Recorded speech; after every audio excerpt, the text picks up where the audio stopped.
off of Hawaii, where it still is today.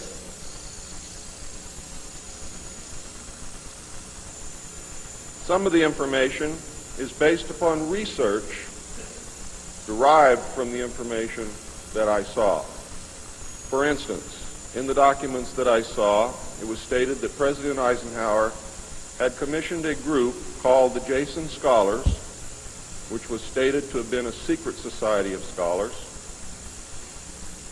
to research the deception, lies, facts, truth, and get at the root and the real truth of the alien question. It also stated that there was a group of 12 men formed by NSC Memo 5410, and that the study group was formed by NSC Memo 5411, and that there was another NSC memo issued to cover the actions of these men and explain the reasons why such prominent men were meeting on a regular basis, and that NSC memo was 5412/1 and 5412/2. 5412/1 was implemented in March of 1955, 5412/2 in November of 1955. Anyone who knows how correspondence, executive orders, and executive memos are written knows that you do not write a memo 5412 in March and then in November tack a second part onto it. The memo was originally really written in 1954. I'm going to go through the whole history. I'm going to have to leave a few things out simply because it's going to be impossible to cover everything in the hour and a half that I have. Before I begin, I would like to read two quotes to you. The first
if we're the generation that is going to see that come about.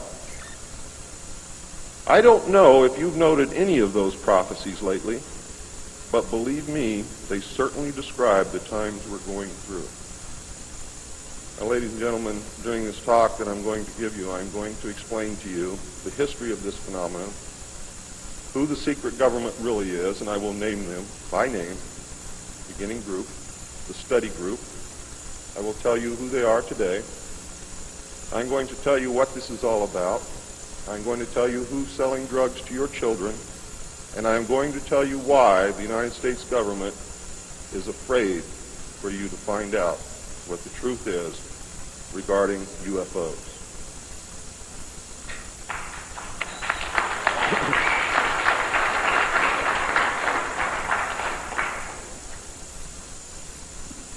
I'm going to skip over the early saucer recoveries, but there are many more than what you would expect. The early saucers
Because of this, there was a very, very tight security blanket screwed down tight over all of the alien question. The downed craft, the fact that they were here, the technology that we were recovering. Some craft, strangely enough, were not damaged at all. But we could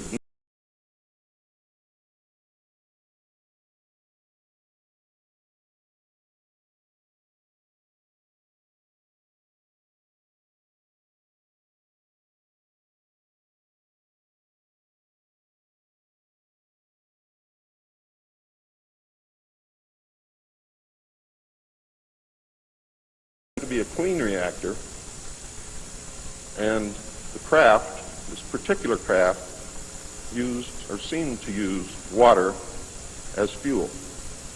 Now, how that all works, I don't know. I am not a nuclear physicist. Thank God. A special group of America's top scientists were organized under the name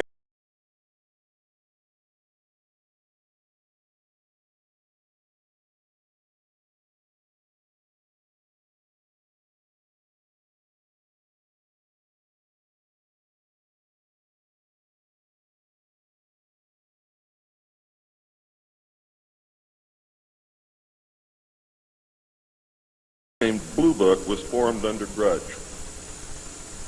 16 volumes were to come out of Grudge, including the controversial Grudge 13, which I and Bill English saw, read, and revealed to the public. Blue teams were put together to recover the crashed discs and dead or alive aliens. The blue teams were later to evolve into alpha teams under Project Pounce,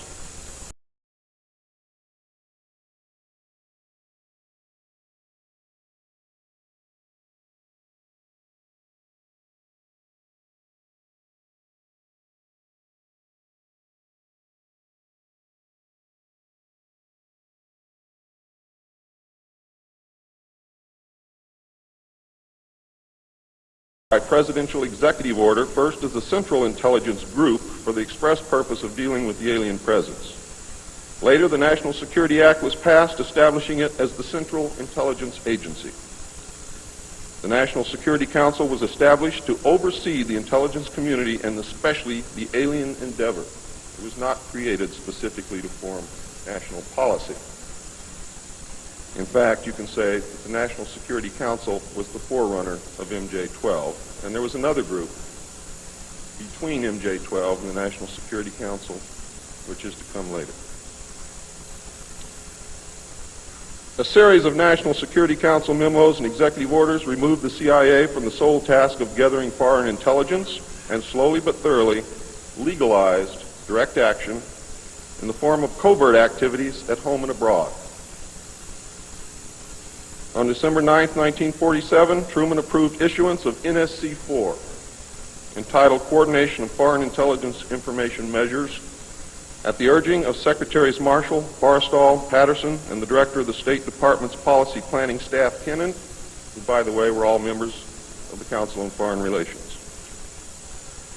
The Foreign and Military Intelligence Book 1, Final Report of the Select Committee to Study Governmental Operations with Respect to Intelligence Activities, United States Senate, 94th Congress, Second Session, Report number 94-755, April 26, 1976, page 49 states, this directive empowered the Secretary of State to coordinate overseas information activities designed to counter communism.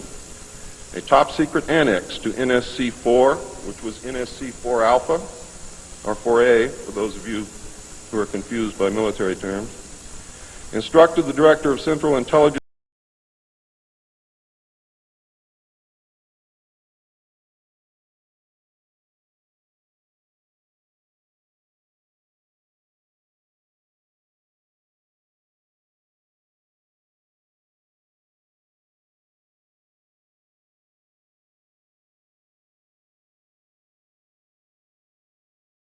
NSC-4A did not establish formal procedures for either coordinating or approving these operations. How many of you understand what I just said to you? Not too many. Let me explain it. What this means, the initial authority given the CIA for covert operations under NSC-4 Alpha did not establish formal procedures for either coordinating or approving these operations. That means they had to answer to no one. It means go do what you got to do. Don't bring any dirt back here because we don't want to see it. Just get the job done. Don't ask anybody. Don't report to anybody. That's exactly what it means. It simply directed the DCI, which is the Director of Central Intelligence, to undertake covert actions and to ensure, through liaison with state and defense, that the resulting operations were consistent with American policy. The only guideline was that it was consistent with American policy. Later, NSC 10-1 and NSC 10-2 were to supersede NSC 4 and NSC 4A, and NSC 10-1 was to establish the Office of Policy Coordination, or the OPC, was chartered to carry out an expanded program of covert activities. It was directly responsible for the alien task projects, and it was the direct forerunner of MJ-12. NSC 10-1 and 10-2 validated illegal and extra-legal practices and procedures as being agreeable to the national security leadership. The reaction, of course, was very swift. In the eyes of the intelligence community, no holes were barred. Under NSC 10-1, an executive coordination group was established to review, but not approve,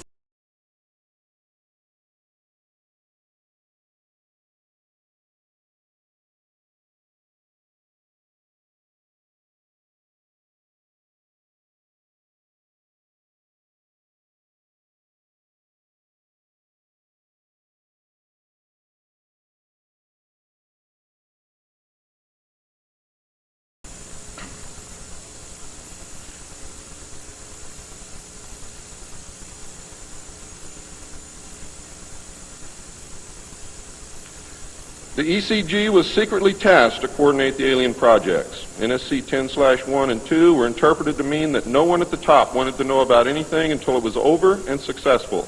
These actions established a buffer between the President and the information, and it's important that you understand this because it's important later. It was intended that this buffer serve as a means for the President to deny knowledge if leaks divulge the true state of affairs.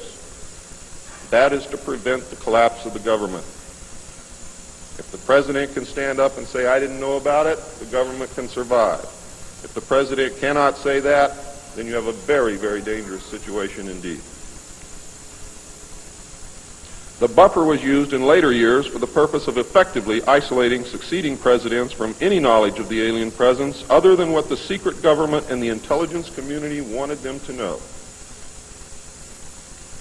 NSC 10-2 established a study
what was really going on. Forrestal later was said to have suffered a mental breakdown and was admitted, they say, actually, he was committed to Bethesda Naval Hospital against his will. In fact, it was feared that Forrestal would begin to talk again and he had to be isolated, discredited, and shut up. Sometime in the early morning of May 22nd, 1949, agents of the CIA tied a sheet around his neck, fastened the other end to a fixture in his room, and threw James Forrestal out the window. The sheet tore, and he plummeted to his death, and he became one of the first victims of the cover-up. The live alien that had been taken from the 1949 Roswell crash was called E.B.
E.B.'s system was chlorophyll-based, and he processed food into energy much the same as plants. Waste material was excreted almost exactly the same as plants. It was decided that an expert in botany was called for. A botanist, Dr. Guillermo Mendoza, was brought in to try and help him recover those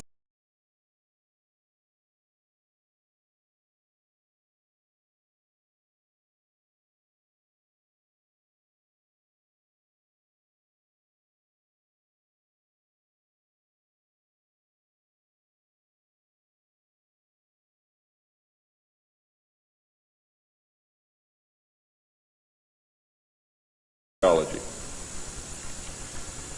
In a futile attempt to save E.B. and to try and gain favor with this technological superior alien race, the United States began broadcasting a call for help early in 1952 into the vast regions of space. If you know they're better than you, and if you know they can lick you, you better try and be friends with them, and that's what this effort was all about. The call went unanswered, but the project continued as an effort of good faith. President Truman created the super-secret National Security Agency by secret executive order on November 4th, 1952, and until recent years, there wasn't one in 50,000 people in the United States who even knew it existed.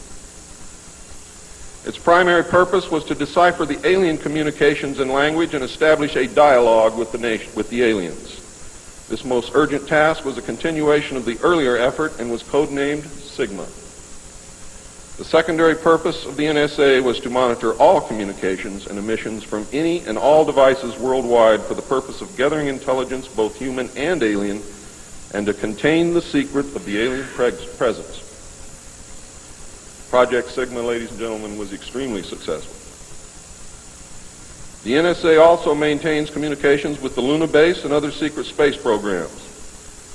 By executive order, the NSA is exempt from all law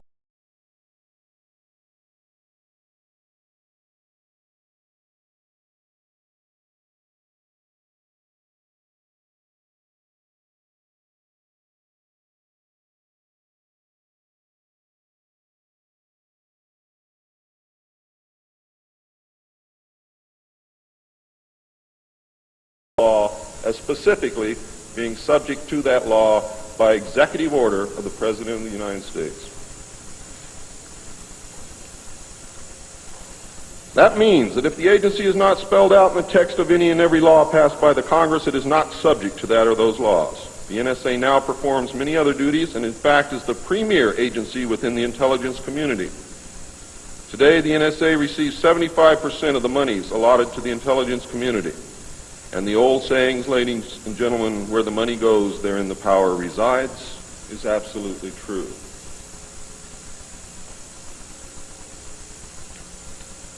The DCI today is mainly a figurehead. He is in charge of the CIA. The CIA does have many functions which are useful to this country and some which are deadly to us. The DCI, of course, is in charge of that agency. But he is not, as everyone thinks, the head of the intelligence community. That position really and truthfully lies with the director of the National Security Agency. The primary task of the NSA is still alien communications, but now includes other alien projects as well. President Truman had been keeping our allies, including the Soviet Union, informed of the developing alien problem since the Roswell recovery. This had been done in case the aliens turned out to be a threat to the human race and thus the world. Plans were formulated to defend the Earth in case of invasion. These were international plans, which included most of the countries of the world. Great difficulty, however, was encountered in maintaining international secrecy. It was decided that an outside group was necessary to coordinate and control international efforts in order to hide the secret from the normal scrutiny of governments by the press. The result was the formation of a secret society which became known as the Bilderbergers. The headquarters of this group is in Geneva, Switzerland. The Bilderbergers evolved into a secret world government that now controls everything.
Four were found in Arizona, 2 in Texas, 1 in New Mexico, 1 in Louisiana, 1 in Montana, and 1 in South Africa. And there were hundreds of sightings.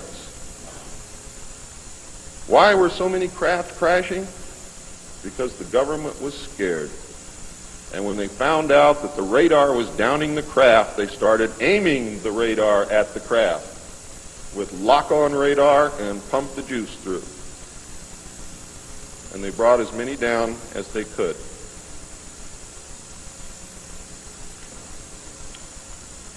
Eisenhower knew that he had to wrestle and beat the alien problem.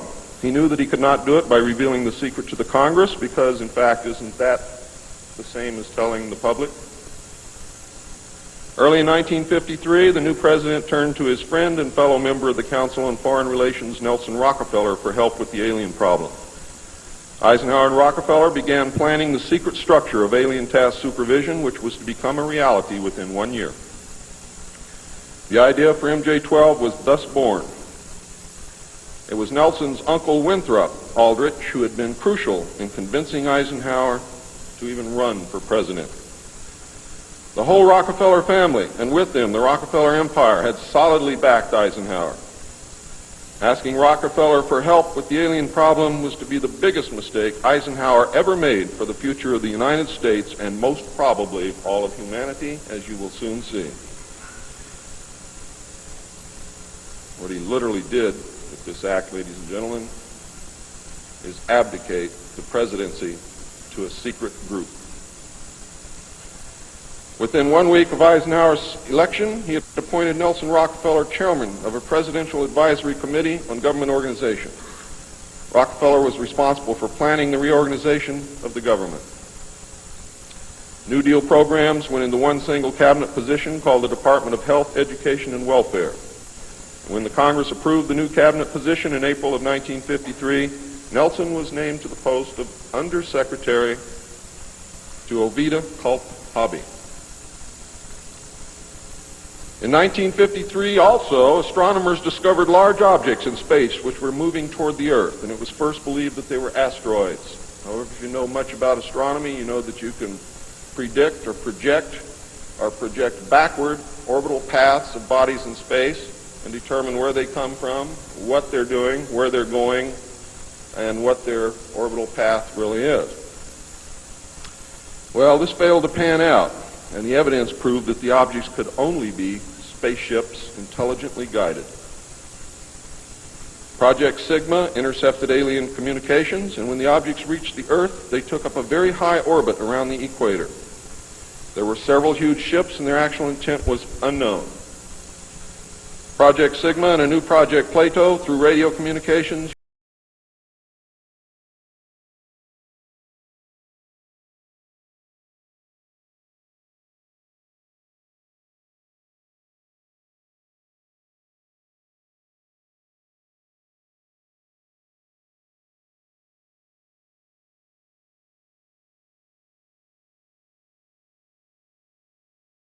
something else happened.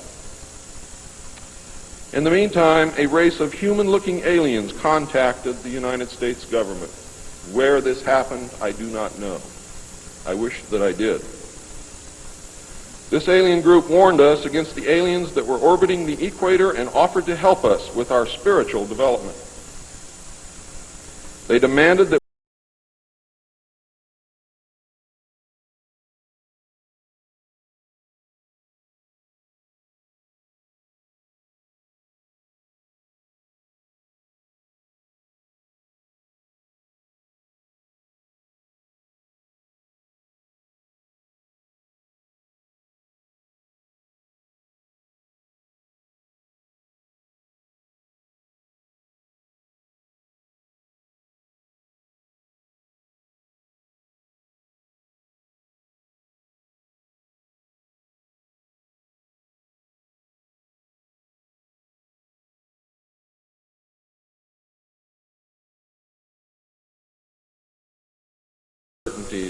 and so many alien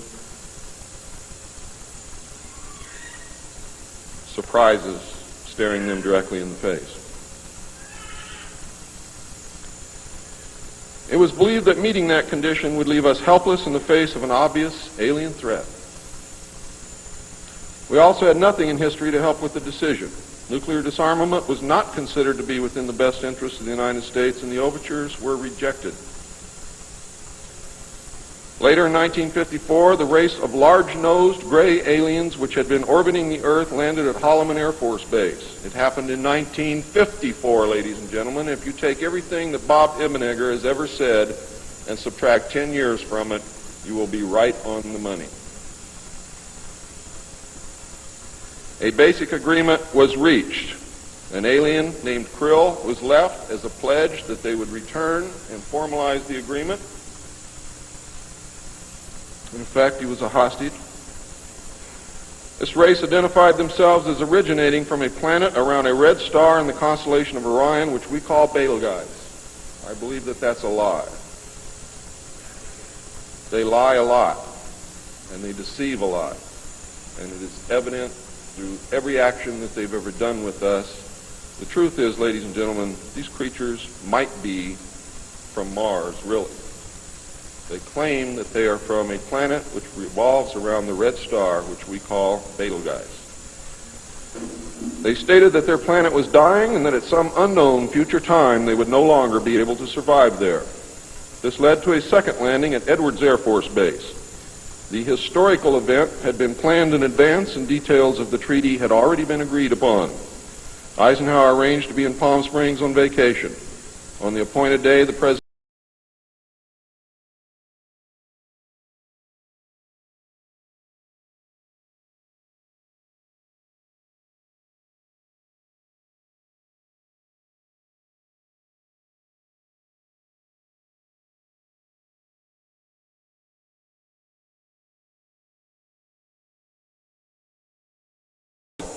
and I know it sounds ridiculous, but it's absolutely true. His name and title was His Omnipotent Highness Krill, pronounced Krill, spelled K-R-L-L-L or C-R-L-L-L. In the American tradition of disdain for royal titles, he was secretly called Original Hostage Krill, or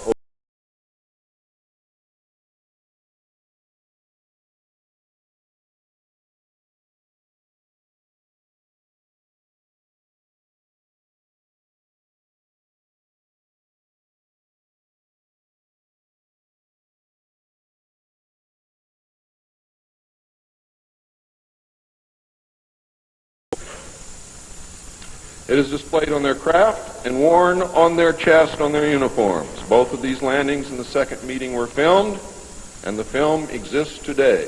Where it exists, I do not know, but I do know that it exists.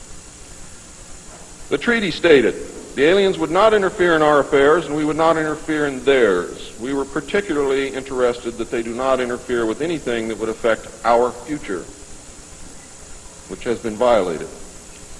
We would keep their presence on Earth a secret. They would furnish us with advanced technology and would help us in our technological development. They would not make any treaty with any other Earth nation.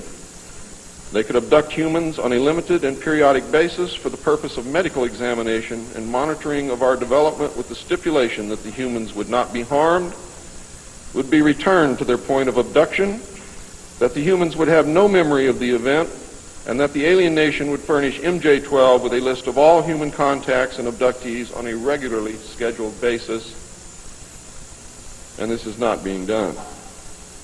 It was agreed that each nation would receive the ambassador of the other for as long as the treaty remained in force. It was further agreed that the alien nation and the United States would exchange 16 personnel each to the other with the purpose of learning each of the other. The alien guests would remain on Earth, and the human guests would travel to the alien point of origin for a specified period of time, then return, at which point a reverse exchange would be made. I have no knowledge whatsoever of what happened to those original 16 humans who left the Earth with the aliens.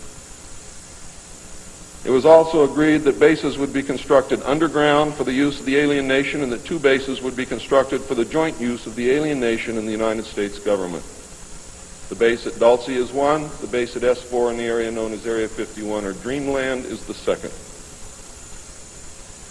Exchange of technology would take place in the jointly occupied bases. These alien bases would be constructed under Indian reservations in the 4 corners of Utah, Colorado, New Mexico, and Arizona, and one would be constructed in Nevada in the area known as S4, located approximately 7 miles south of the western border of Area 51, otherwise known as Dreamland. All alien areas are under complete control of the Naval Department, and all personnel who work in these complexes receive their checks from the Navy. Construction of the bases began immediately, but progress was slow until large amounts of money were made available in 1957, and in the meantime work continued on the Yellow Book with the information derived from the guests.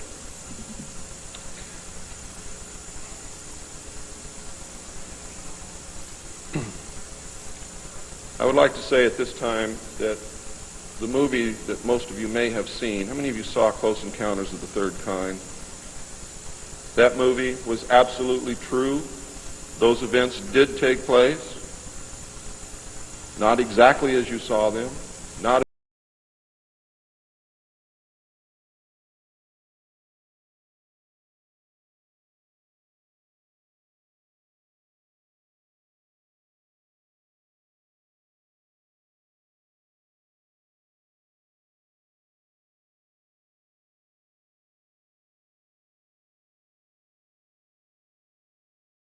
another man named Lieutenant Colonel Friend. As you learned last night, it's the real nice guys that get you.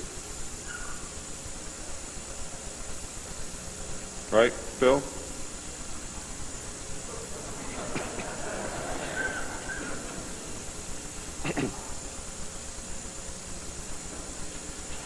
Project Red Light was formed, and experimentation and test flying alien craft was begun in earnest. As I told you earlier, many of the craft we recovered were intact, appeared to have no damage whatsoever. One craft actually exploded over the test site during testing sometime in the early 60s. I'm not sure what the exact date is, but the explosion is said to have been seen over 3 states. Project Red Light, according to the information that I have, was postponed at that time because they had no idea what had happened or why the craft had exploded, but they lost the pilots, and the project went on hold. A super top-secret facility was built at Groom Lake in Nevada in the midst of the weapons test range. It was codenamed Dreamland. Until this area was built, testing was done at the Tonopah test range, and that's why some of you have conflicting information. The installation was placed under the Department of the Navy, and clearance of all personnel required a Q clearance as well as executive, which means presidential or majestic approval.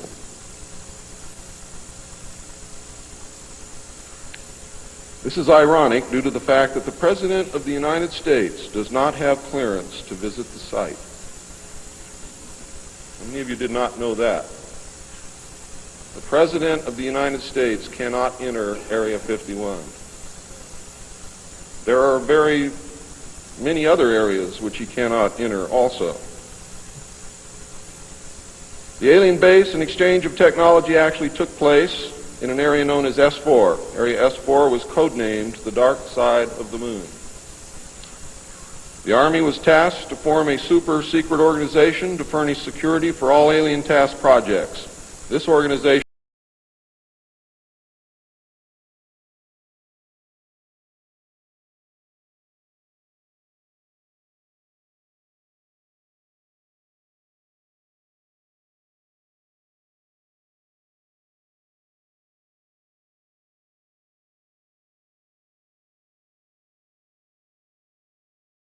occasions, and those of you who are my age or older will remember as children or young adults going to the movie and seeing in the movie-tone newsreel the Avro car and other strange-looking saucer craft that were developed by the United States and the Canadian Armed Forces as a part of Project Snowbird. Project Snowbird was also used to debunk legitimate public sightings of alien craft, also called UFOs. Project Snowbird was very successful, and reports from the public declined steadily until recent years. But not just due to Project Snowbird. There was an intense ridicule, denial, and debunking campaign going on since the beginning. People stopped reporting what they saw. A multi-million-dollar secret fund was organized and kept by the military office of the White House. This fund was used to build over 75 deep underground facilities. Presidents who asked were told the fund was used to build deep underground shelters for the president in case of war. Only a few were built for the president. Millions of dollars were funneled through this office to MJ-12 and then out to the contractors, and was used to build top-secret alien bases as well as top-secret dumb or deep underground military bases. I think dumb is very appropriate. And the facilities promulgated by Alternative 2 throughout the nation. President Johnson used this fund to build a movie theater and pave the road on his ranch, and I believe he also used it to fix his shower. He had no idea of its true purpose, but he felt that because it was military money, it was his money. The secret White House Underground Construction Fund was set up in 1957 by President Eisenhower. And you can forget Truman, because Eisenhower has done everything that's been done to us, not intentionally, not to hurt us, in the beginning to protect us. The funding was obtained from Congress under the guise of construction and maintenance of secret sites where the president could be taken in case of military attacks. called presidential emergency sites. The sites are literally holes in the ground deep enough to withstand a nuclear blast and are outfitted with state-of-the-art communications equipment. To date, there are more than 75 sites spread around the country that I can account for, which were built using money from this fund. The Atomic Energy Commission has built at least an additional 22 underground sites, again, that I can account for. The location and everything to do with these sites were and are considered and treated as top secret. The money was and is in control of the military office of the White House and was and is laundered through a circuitous web that even the most knowledgeable spy or accountant cannot follow. As of 1980, only a few at the beginning and end of this web knew what the money was for. At the beginning were Representative George Mahan of Texas, the chairman of the House Appropriations Committee and of its Defense Subcommittee, and Representative Robert Sykes of Florida, chairman of the House Appropriations Military Construction Subcommittee. Today, it was rumored that House Speaker Jim Wright controlled the money in Congress and that a power struggle was underway to remove him. We all know what happened there, but I could not substantiate by any source the fact that he was in charge of the money. It is a rumor. At the end of the line were the President, MJ-12, the Director of the Military Office, and a commander at the Washington Navy Shipyard. The money was authorized by the Appropriations Committee, who allocated it to the Department of Defense as a top-secret item in the Army construction program. The Army, however, ladies and gentlemen, could not spend it, and, in fact, did not even know what it was for. Authorization to spend the money was in reality given to the Navy. You'll find out why the Navy has control of all this a little bit later. It will become clear to you. The money was channeled to the Chesapeake Division of the Navy Engineers, who did not know what it was for either. Not even the commanding officer, who was an admiral, knew what the fund was to be used for. Only one man, a Navy commander, who was assigned to the Chesapeake Division, but in reality was responsible only to the military office of the White House, knew of the actual purpose, amount, and ultimate destination of the top-secret fund. The total secrecy surrounding the fund that meant that almost every trace of it could be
known, and the actual use of the money is unknown.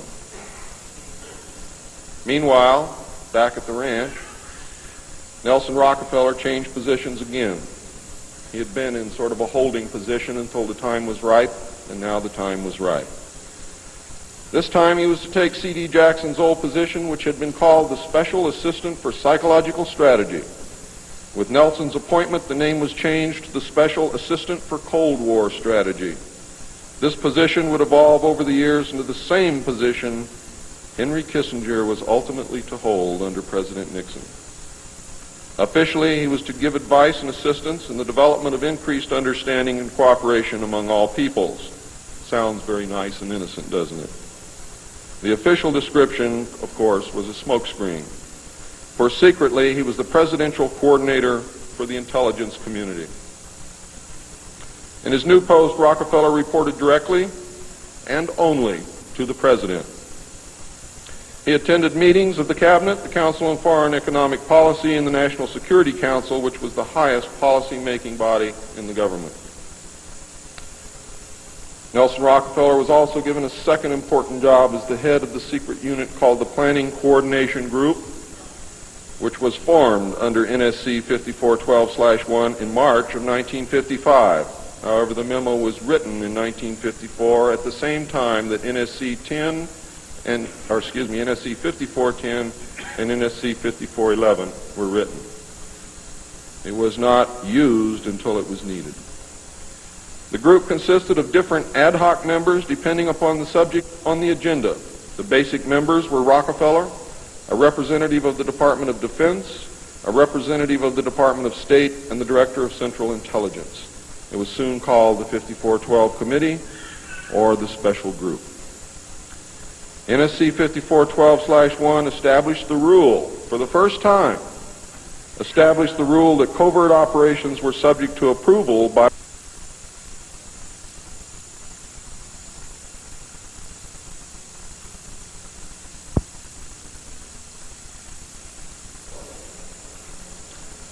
secret executive memorandum. NSC 5410, Eisenhower had preceded NSC 5412/1 in 1954 to establish a permanent committee, not ad hoc, to be known as Majority 12, MJ-12, to oversee and conduct all covert activities concerned with the alien question. NSC 5412/1 was created to explain the purpose of these meetings when Congress and the press became curious as to why such important and prominent men were meeting on a regular basis. Majority 12 was made up of Nelson Rockefeller, the Director of Central Intelligence, Allen Welsh Dulles, the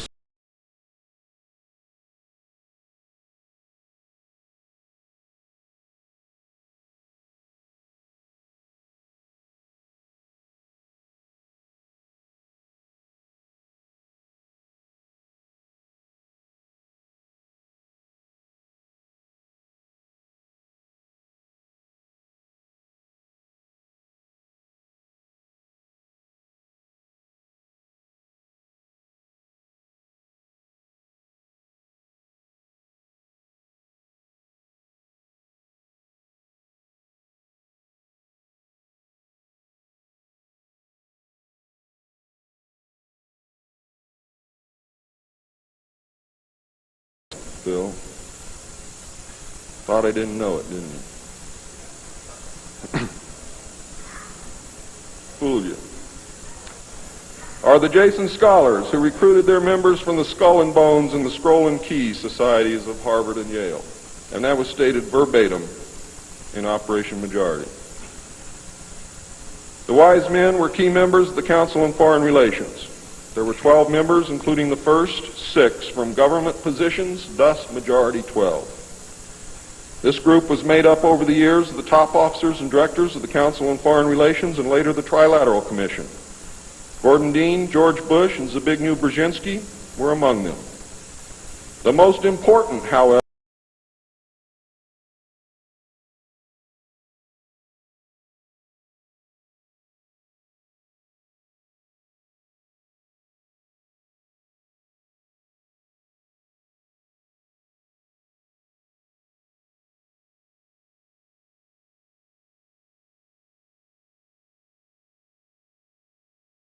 from the government were also members of the Council on Foreign Relations.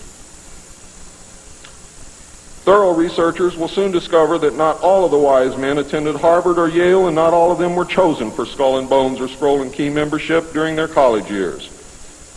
You will be able to quickly clear up this mystery by obtaining the book The Wise Men by Walter Isaacson and Evan Thomas, Simon & Schuster, New York. And under illustration number 9 in the center of the book, you will find the caption, "Lovett with the Yale unit, above far right and on the beach. His initiation into Skull and Bones came at an airbase near Dunkirk." I have found that members were chosen on an ongoing basis by invitation based upon merit, post-college, and was not confined to only Harvard or Yale attendees. It also had something to do with how much money your family had, unless you were a military officer. A chosen few were later initiated into the Jason Society. They are all members of the Council on Foreign Relations, and at that time were known as the Eastern Establishment.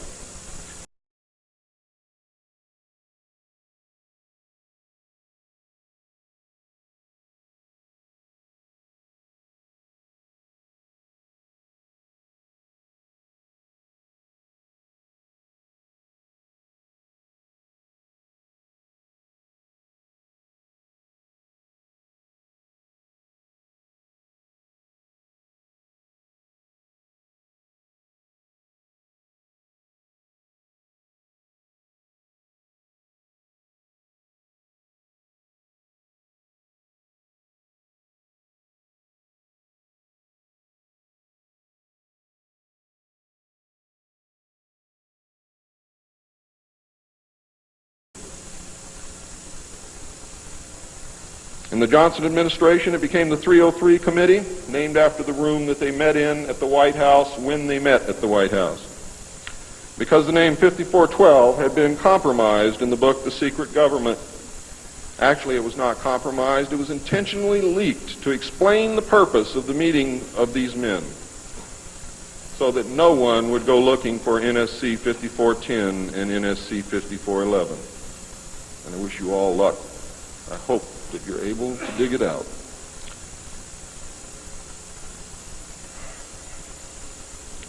Actually, NSC 5412/1 was leaked to the author to hide the existence of NSC 5410.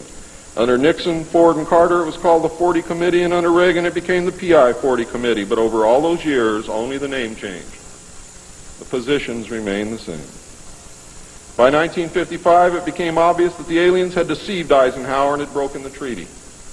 Mutilated humans, yes, mutilated humans, were being found along with mutilated animals, and yes, mutilated animals, and those of you who doubt that this is taking place should leave your job, should leave your home, should do whatever you have to do, and go look for yourself, because it's important that you know it and that you believe it.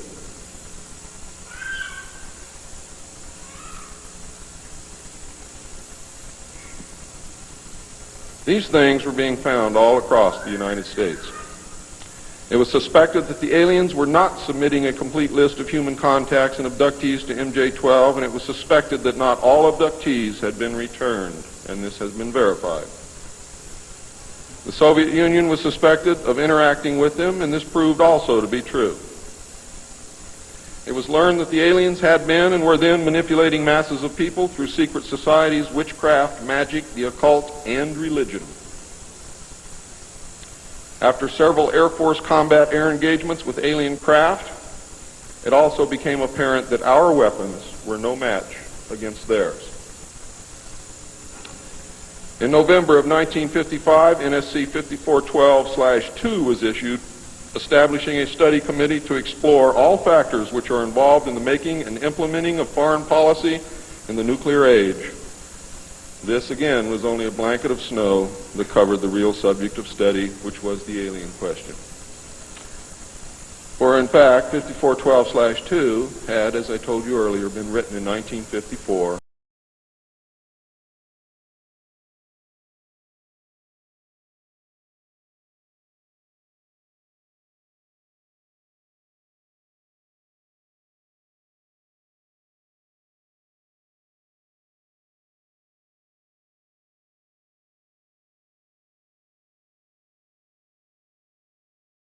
Only a cover that had become necessary when the press began inquiring as to the purpose of regular meetings of such important men. When the press asked Gordon Dean, somewhere near the end of 1954, why they were meeting and what they were studying, Gordon Dean says, "As of yet, we have no direction, but we're working on it." It then became necessary to find a direction and find a reason for these meetings, and that's exactly what they did. The first meetings began in 1954 and were called the Quantico meetings because they met at the Quantico Marine Base. See, one thing I knew, ladies and gentlemen, I know who they are. I know what they were called. All I had to do was find out.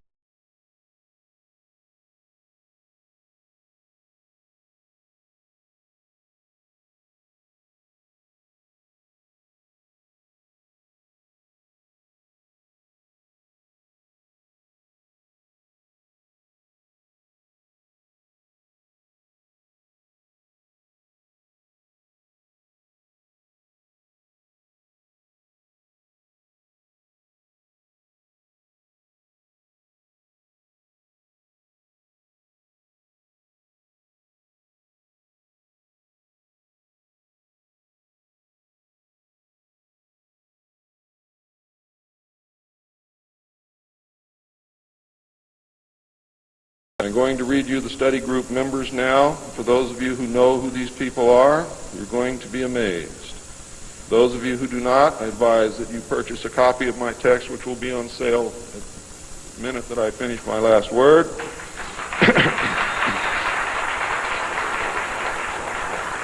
and research everything that I'm telling you, and your own research will tell you that I am telling you the truth, and I don't have to do that. You see, I'm a witness. I'm not a ufologist, and I'm not by profession a researcher. I'm doing this because I want the Constitution put back where it belongs.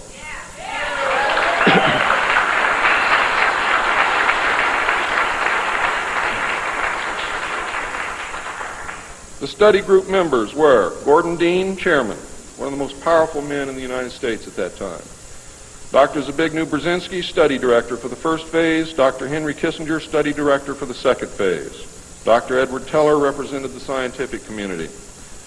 Major General Richard C. Lindsay, Hanson W. Baldwin, Lloyd V. Berkner, Frank C. Nash, Paul H. Nitze,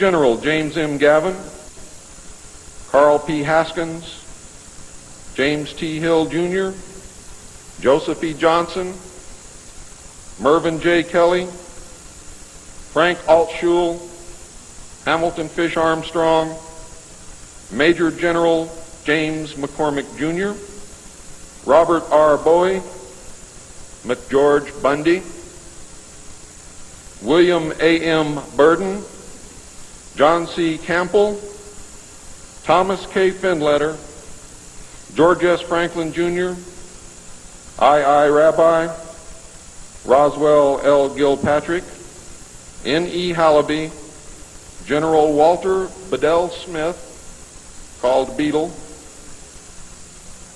Henry DeWolf Smythe, Shields Warren, Carroll L. Wilson, and Arnold Wolfers. Now, these aren't bad guys. They were a study group. And the first MJ-12 was not made up of bad guys. They were made up of concerned Americans. What happened later became bad. The yanking of power away from the president, the formation of a secret government, the sale of drugs to the American people, etc., etc., etc. And I'm going to cover most of those things before I'm finished. It's about time. The second phase meetings were also held at the Marine base at Quantico, Virginia, and the group became known as Quantico II. Nelson Rockefeller built a retreat somewhere in Maryland which could only be reached by air for MJ-12 and the study committee so that they could meet away from public scrutiny. He donated the land, he built the facilities.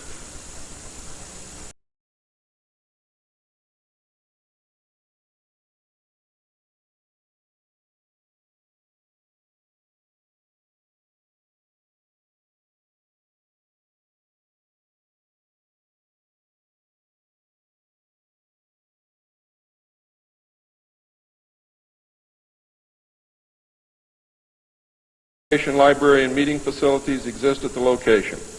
The study group was publicly closed in the later months of 1956, and Henry Kissinger published what was officially termed the results in 1957 as Nuclear Weapons and Foreign Policy by Henry A. Kissinger, published for the Council on Foreign Relations by Harper and Brothers, New York. In truth, the manuscript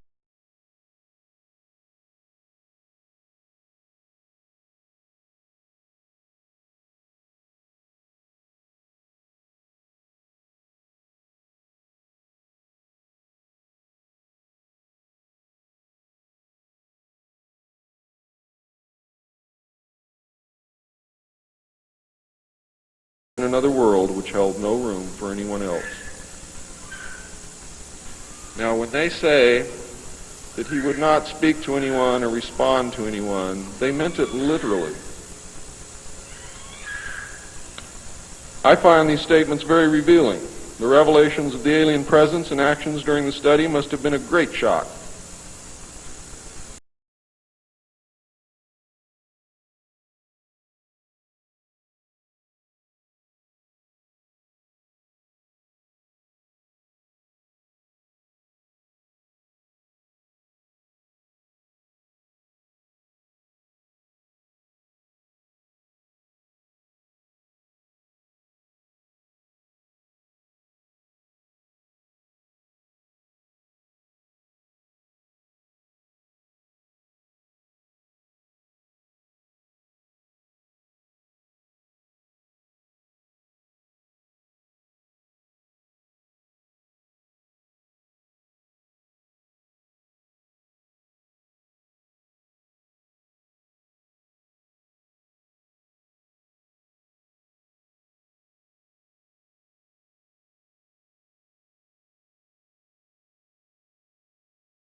in animals for a source of glandular secretions, enzymes, hormonal secretions, blood, and in horrible genetic experiments. The aliens explain these actions as necessary to their survival. What I'm going to tell you now is very sad if it's true, because I am unable to weed through the lies and deception and really find the truth. All I know is what they told us. They stated that their genetic structure had deteriorated and that they were no longer able to reproduce. They stated that if they were unable to improve their genetic structure, their race would soon cease to exist. We looked upon their explanations with extreme suspicion. Since our weapons were literally useless against the aliens, MJ-12 decided to continue friendly diplomatic relations with them until such time as we were able to develop a technology which would then enable us to challenge them on a military basis. Overtures would have to be made to the Soviet Union and other nations to join forces for the survival of humanity. In the meantime, plans were developed to research and construct two weapon systems using conventional and nuclear technology, which would hopefully bring us to parity. The results of the research were projects Joshua and Excalibur. Joshua was a weapon captured from the Germans, which at that time was capable of shattering 4-inch thick armor plate at a range of 2 miles using low-frequency aimed sound waves. And it was believed that this weapon would be effective against the alien craft and beam weapons. Excalibur was a weapon carried by missiles not to exceed 30,000 feet above ground level, not to deviate from designated target more than 50 meters, that would penetrate 1,000 meters of tufa hard-packed soil such as that found in New Mexico, would carry a 1 megaton warhead, and was intended for use in destroying the aliens in their underground bases. Joshua was developed successfully but never used to my knowledge. Excalibur was not pushed until recent years, and now there is an unprecedented effort to develop this weapon. The people who are working on these weapons tell us that they have never been pushed so hard in their history working on any project than they are being pushed to develop Project Excalibur. Now, what I'm going to read you next may upset some of you, but it's absolutely true. The events at Fatima in the early part of the century were scrutinized. On suspicion that it was alien manipulation, an intelligence operation was put into motion to penetrate the secrecy surrounding the event. The United States utilized its Vatican moles that had been recruited and nurtured during World War II and soon obtained the entire Vatican study, which included the prophecy. And I don't care what you've ever read before, you have not read the true prophecy. This prophecy stated that if man did not turn from evil and place himself at the feet of Christ, the planet would self-destruct and the events described in the book of Revelations would indeed come to pass. It stated that a child would be born who would unite the world with a plan for world peace and a false religion beginning in 1992. By 1995, the people would discern that he was evil and was indeed the Antichrist. World War III would begin in the Middle East in 1995 with an invasion of Israel by a united Arab nation using conventional weapons, which would culminate in a nuclear holocaust in the year 1999. Between 1999 and 2003, most of the life on this planet would suffer horribly and die as a result. The return of Christ would occur in the year 2011. Is this true? I don't know. I know that it was decided by the United States government that this was indeed an alien event, and I believe that this is more deception which is being heaped upon us. So don't go out of here thinking that the world is going to end tomorrow because of this. It might because of something else, and I'm going to talk about that, but not because of this.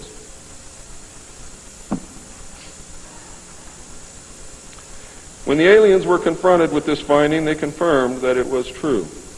The aliens explained that they had created us through hybridization and had manipulated the human race through religion, Satanism, witchcraft, magic, the occult, secret societies, etc. They further explained that they were capable of time travel and the events would indeed come to pass. Later exploitation of alien technology by the United States and the Soviet Union utilizing time travel confirmed that indeed something bad was going to happen. The aliens showed a hologram which they claimed was the actual crucifixion of Christ, which the government filmed. We did not know whether to believe them or not. Were they using our genuine religions to manipulate us?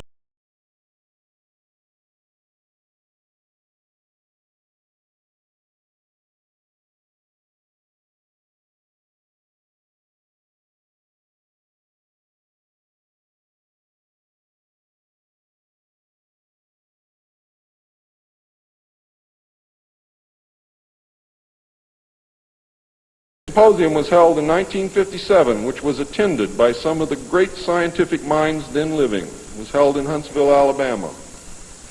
They reached the conclusion that by or shortly after the year 2000, the planet would self-destruct due to increased population and man's exploitation of the environment without any help from God or the aliens. By secret executive order of President Eisenhower, the Jason scholars were ordered to study this scenario and make recommendations from their findings. This was done. The Jason Society confirmed the finding of the scientists and made 3 recommendations called Alternatives 1, 2, and 3. Alternative 1 was to use nuclear devices to blast holes in the stratosphere from which the heat and pollution could escape into space. I'll buy heat, but I'll never buy pollution. Change the human cultures from that of exploitation into cultures of environmental protection. Of the 3, this was decided to be the least likely to succeed due to the inherent nature of man and the additional damage the nuclear explosions would themselves create. Alternative 2 was to build a vast network of underground cities and tunnels in which a select representation of all cultures and occupations would survive and carry on the human race. The rest of humanity would be left to fend for themselves on the surface of the planet. Alternative 3 was to exploit the alien and conventional technology in order for a select few to leave the Earth and establish colonies in outer space. I am not able to either confirm or deny the existence of batch consignments of human slaves which would be used for the manual labor in the effort as a part of the plan. The moon, codenamed Adam, would be the object of primary interest, followed by the planet Mars, codenamed Eve.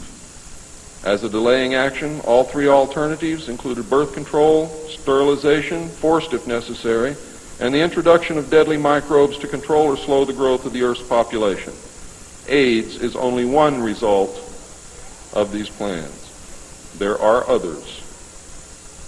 It was decided, since the population must be reduced and controlled, that it would be in the best interest of the human race to rid ourselves of the undesirable elements of our society. The joint U.S. and Soviet leadership dismissed Alternative 1 but ordered work to begin on Alternative 2 and 3 virtually at the same time. Those of you in the state of Washington who report hearing machinery underground are probably correct. In 1959, the RAND Corporation hosted a deep underground construction symposium. I have a copy of this symposium report, which I'm not supposed to have, but nevertheless I have it, approximately this thick. In the symposium report, machines are pictured and described which could bore a tunnel 45 feet in diameter at the rate of 5 feet per hour.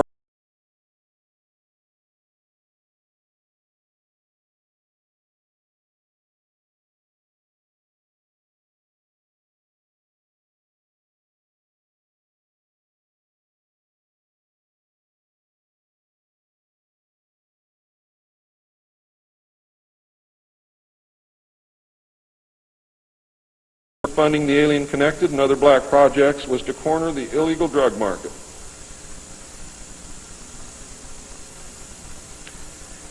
A young, ambitious member of the Council on Foreign Relations was approached. His name is George Bush, who at the time was the president and CEO of Zapata Oil based in Texas.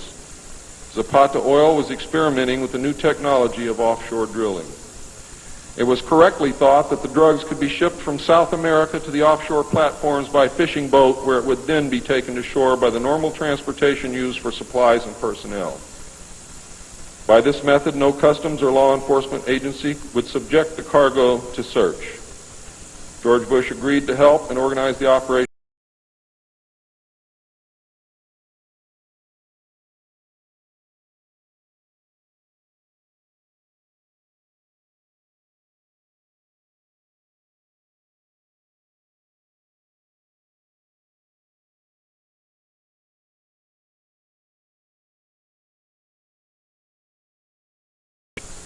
Get off your butt and start digging, because you will find out that it's absolutely true. The CIA now controls all the world's illegal drug markets. The official space program was boosted by President Kennedy in his inaugural address when he mandated that the United States put a man on the moon before the end of the decade. Although innocent in its conception, this mandate enabled those in charge to funnel vast amounts of money into black projects and conceal the real space program from the American people. A similar program in the Soviet Union served the same purpose. In fact, a joint alien United States and Soviet Union base already existed on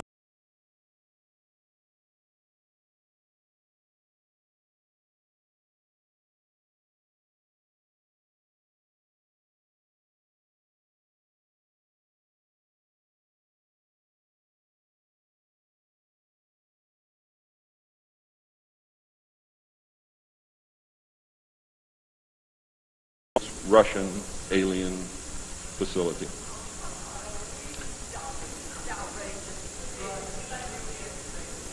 If you believe it's outrageous, stick around a few years.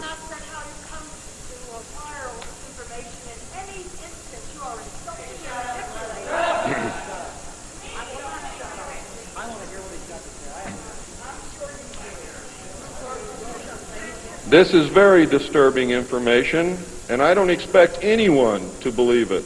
I don't expect one of you to believe what I'm telling you. And I knew that when I came here.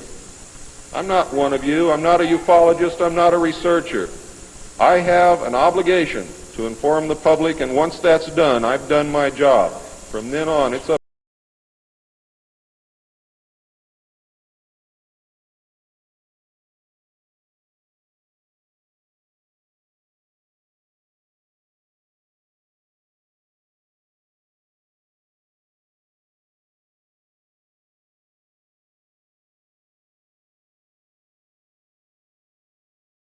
Occupations taken from all over the earth.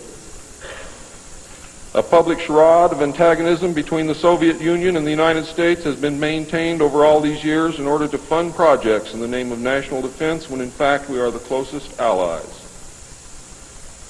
At some point, President Kennedy discovered portions of the truth concerning the drugs and the aliens. He issued an ultimatum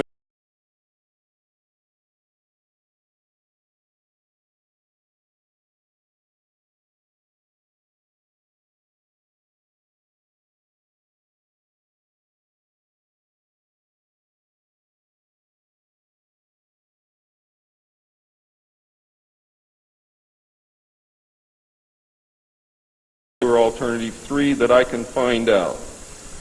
Internationally, the operations were supervised by an executive committee known as the Policy Committee. In the United States, they were supervised by MJ-12, and in the Soviet Union by its sister organization. President Kennedy's decision, of course, struck fear into these people. His assassination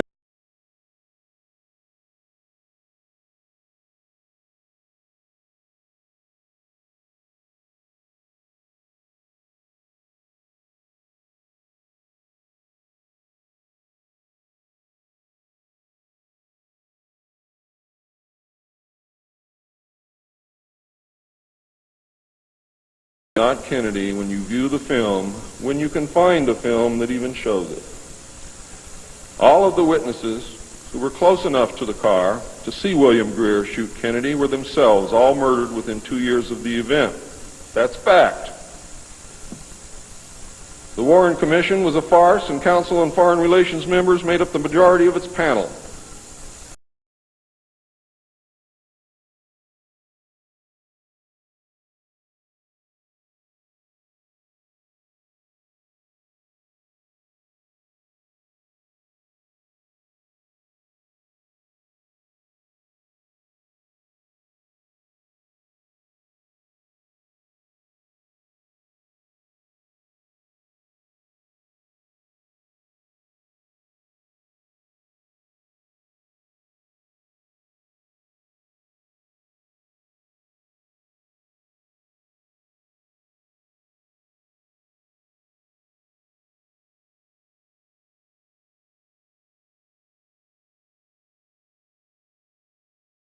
from the lunar surface, and extremely large as well as small alien craft appear in the photographs. It is, in fact, a joint United States-Russian and alien base. The space program is a farce and an unbelievable waste of money. Alternative 3 is a reality, and it is not at all science fiction. Most of the Apollo astronauts were severely shaken by this experience, and their lives and subsequent statements reflect the depths of the revelation and the effect of the muzzle order which followed. They were ordered to remain silent or suffer the extreme penalty, death, which was termed an expediency. One astronaut actually did talk to the British producers of the TV expose Alternative 3, confirming many of the allegations. However, I do not know who it was. In the book, Alternative 3, the pseudonym Bob Groden was used in place of the astronaut's identity. It was also stated that he committed suicide in 1978. This cannot be validated by any source, and I believe that several so-called facts in the book are really disinformation. However, I can assure you that Alternative 3 is real. I firmly believe that this disinformation is a result of pressure put upon the authors and is meant to nullify the effect upon the populace of the British TV expose entitled Alternative 3. The headquarters of the international conspiracy is in Geneva, Switzerland. The ruling body is made up of representatives of the governments involved as well as the executive members of the group known as the Bilderbergers. Meetings are held by the policy committee when necessary on a nuclear submarine beneath the polar ice cap. The secrecy is such that this was the only method which could ensure that the meetings could not be bugged, and is the only place where they discuss their most secret matters. I can say that the book is at least 70% true from my own knowledge and the knowledge of my sources. I believe that the disinformation was an attempt to compromise the British TV expose with information which could be proven false, just as the Eisenhower briefing document was released here in the United States under the contingency plan MJ-12, and which can also be proven false. Since our interaction with the aliens began, we have come into possession of technology beyond our wildest dreams. A craft named Aurora exists at Area 51, which makes regular trips into space. It is a one-stage ship called a TAV, or Trans-Atmospheric Vehicle. And it can take off from the ground using a 7-mile runway, go into high orbit, return on its own power, and land on the same runway. We currently have and fly atomic-powered alien craft at Area S4 in Nevada. Our pilots have made interplanetary voyages in these craft and have been to the Moon, Mars, and other planets aboard these craft. There is a group of pilots at the base who wear a patch, which has a little alien peeking over the bottom.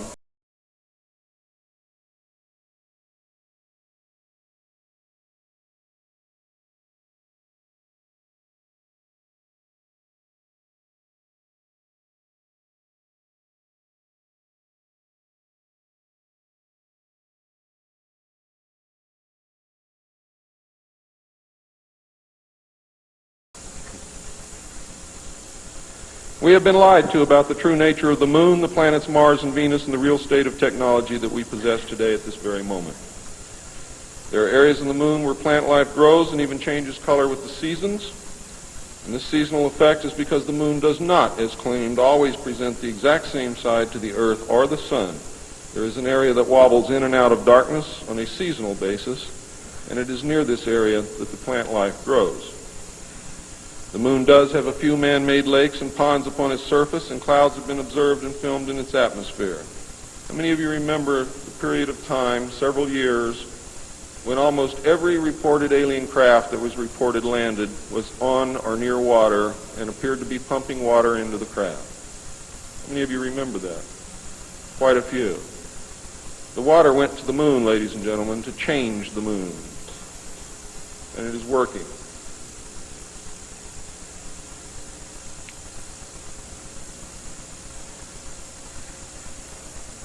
It possesses a gravitational field, and man can walk upon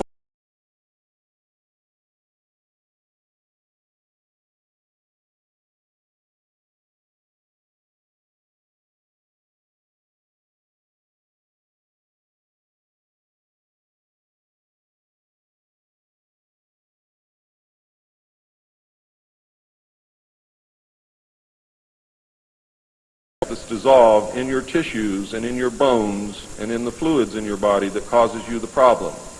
If this is decompressed properly, you will have no problem.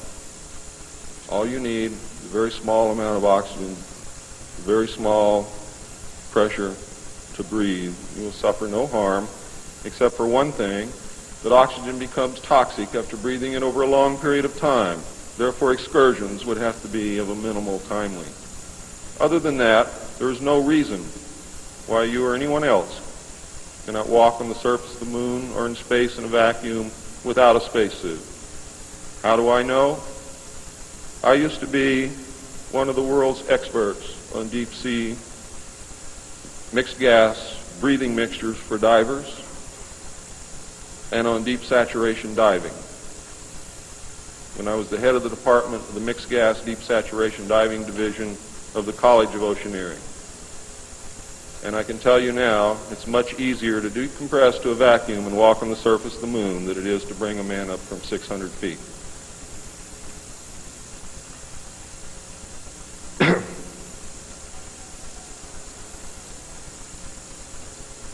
I have seen the photographs, and some of them were actually published in a book called We Discovered Alien Bases on the Moon by Fred Steckling. However, all the photographs are not there, but there are some very good ones. I would advise you to buy the book. I would advise you to look at the photographs, get the NASA number, and send for them. I doubt that you can still get them, but at one time you could. In 1969, a confrontation broke out between the human scientists and the aliens at the Dulce Underground Lab. The aliens took many of our scientists hostage. Delta forces were sent in to free them, but were no match against the alien weapons. 66 of our people were killed.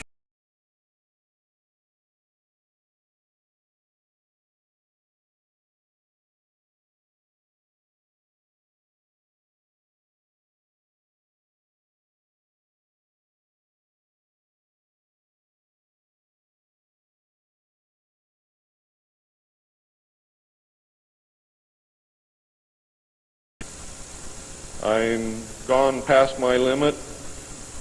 I'm not going to infringe upon the other speakers. The text of my speech will be on sale outside. I only have one message to give you. I don't care what you think of me. I don't care what you call me. I do care what you do with this information because it is important to our survival as a species. It's important to our planet. It is important for the world. What happens to me is of no consequence, and I knew that when I started this. And over the last 17 years, I knew that someday I was going to have to get up and say this, whether I wanted to or not, whether I was afraid or not. Now I am here, and now it is done. And I feel an overwhelming relief. You now have the information. You can laugh at it. You can throw it in the trash can. You can burn my house down if you want to. But I am telling you right now, your future, your children's future, your grandchildren's future depends upon what you do with this information. Your own government is selling your children drugs, and you don't seem to care. Your own government has given away the power of the people, and you don't seem to care. There is an apathy that is running rampant in this country that is deadly, whether or not there are aliens.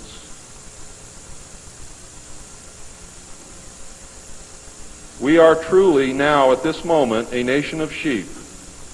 And ladies and gentlemen, I assure you that sheep are always led to the slaughter. But it does not have to be that way. There is tremendous power in knowledge. There is also tremendous power in secrecy. Take away that secrecy, you make sure that you're informed, and you can change things and stop fighting with each other. Thank you.